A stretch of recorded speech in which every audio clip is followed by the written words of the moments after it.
الحمدللہ رب العالمین والصلاة والسلام علی سید المرسلین اما بعد فاعوذ باللہ من الشیطان الرجیم بسم اللہ الرحمن الرحیم. پڑھیے الصلاة والسلام علیک یا رسول اللہ وعلی آلک واصحابک یا حبیب اللہ. الصلاة والسلام علیک یا نبی اللہ وعلی آلک واصحابک یا نور اللہ. درود پاک پڑھنے کے بے شمار فضائل و برکات ہیں. کعبے کے بدر الدجا، طیبہ کے شمس الضحا، دافع جملہ بلا، شافع یوم جزا صلی اللہ تعالی علیہ وسلم کا بڑا خوبصورت فرمان ہے، جس کا مضمون ہے کہ بے شک قیامت کی دہشتوں اور دشوار گزار گھاٹیوں سے جلدی نجات پانے والا وہ شخص ہوگا جس نے دنیا میں مجھ پر کثرت سے درود پاک پڑھے ہوں گے. ایکچولی درود پاک کو اگر ہم اس نیت سے دیکھیں نا، اور اگر اس کو کمپائل کرنے کی کوشش کریں، تو دنیا کی اور آخرت کی وہ کون سی پرابلم ہے، وہ کون سی ڈیزائر ہے، وہ کون سی خواہش ہے جو درود پاک سے پوری نہیں ہوتی، اور وہ کون سی پرابلم ہے جو درود پاک سے حل نہیں ہوتی.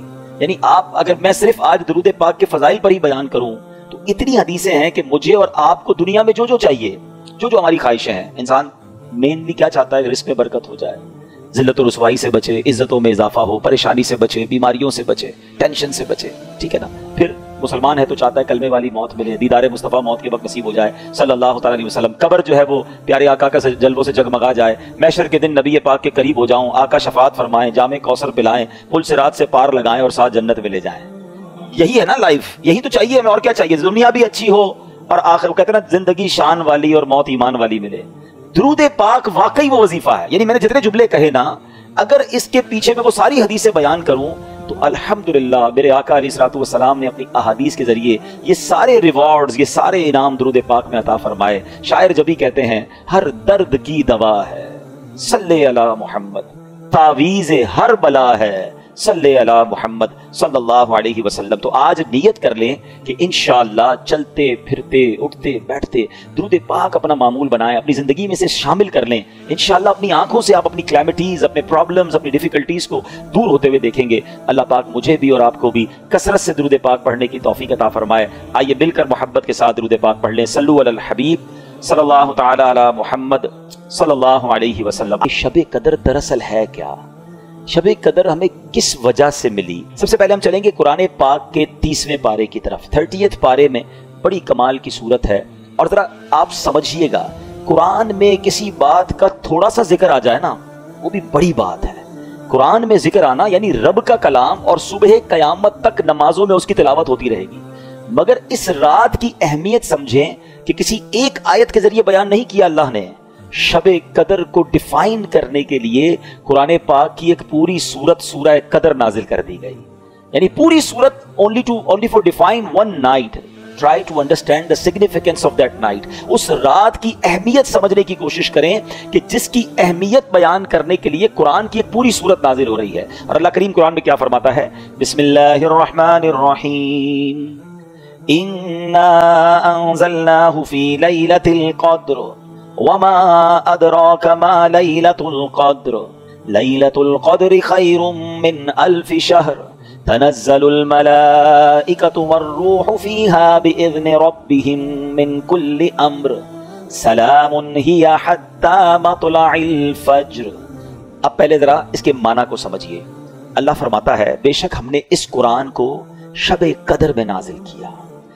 یہ رات کتنی مبارک ہے کہ اس رات قرآن نازل ہوا ہے. رمضان میں قرآن نازل ہوا اور پھر اس رات، خاص اس رات میں نازل ہوا. اچھا، یہاں ایک تھوڑی سی بات سمجھنا ضروری ہے کہ قرآن 2 صورتوں میں نازل ہوا ہے. لوح محفوظ سے آسمان دنیا پر جب نازل کیا گیا تو وہ لیلۃ القدر میں نازل کیا گیا، اور آسمان دنیا سے ہمارے آقا علیہ الصلوۃ والسلام کے قلب منور پر 23 سال کے عرصے میں درجہ بدرجہ بتدریج حضرت جبریل امین لے کر قرآن حاضر ہوتے رہے، وحی لاتے رہے، اور یہ 23 ایئرز کے عرصے میں نازل ہوا. یہاں جو بات ہو رہی ہے وہ لوح محفوظ سے آسمان دنیا پر نزول کی بات ہو رہی ہے. اچھا، اب اس رات کے بارے میں سبحان اللہ اتنی احادیث اور اتنے فضائل بیان ہوئے کہ شب قدر کو قدر والی رات کیوں کہتے ہیں؟ پہلا سوال تو یہ ہے.